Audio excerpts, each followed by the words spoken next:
our army has defeated the enemy.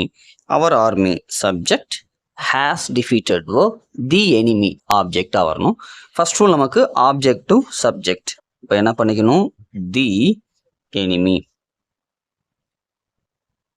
இது நமக்கு singular. இங்க என்ன வந்திருக்கு, ஹேஸ் வந்திருக்கு. அப்போ தேர்ட் பர்சன் நமக்கு ஹாவ் இல்லைன்னா ஹேஸ் ரெண்டுமே பார்த்துக்கணும். ஏன் அப்படின்னா இந்த ரெண்டுமே பர்ஃபெக்டில் வரக்கூடியது, ப்ரெசன்ட் பர்ஃபெக்டாக வரக்கூடியது. எப்போ நம்ம ஹேஸ் போடணும் அப்படின்னம்னா he she it. So third person singular வந்திருக்கா அப்படின்னா ஹேஸ் போடணும். இங்கே தி எனிமிங்கிறது தேர்ட் பர்சன் சிங்குலரா அப்படின்னம்னா எஸ், தேர்ட் பர்சன் சிங்குலர் தான். ஏன்னா தி எனிமிங்கிறது ஒரு ஆணாவோ இல்லை ஒரு பெண்ணாவோ இருக்கலாம். ஸோ ஹீயா இருக்கலாம் இல்லைனா ஷீயா இருக்கலாம். இப்போ அது தேர்ட் பர்சன் சிங்குலர் தான். தேர்ட் பர்சன் சிங்குலராக இருந்தால் நம்ம என்ன தான் போடணும், ஹேஸ். அடுத்ததா ஹேவ் ஆர் ஹேஸ் வந்தாலும் நம்ம என்ன போட்டுக்குவோம், நம்ம பீன் போட்டுக்குவோம்.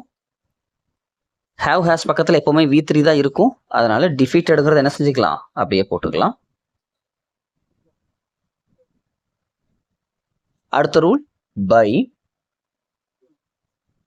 ஃபிஃப்த் ரூல் சப்ஜெக்ட் என்னவா போகணும்,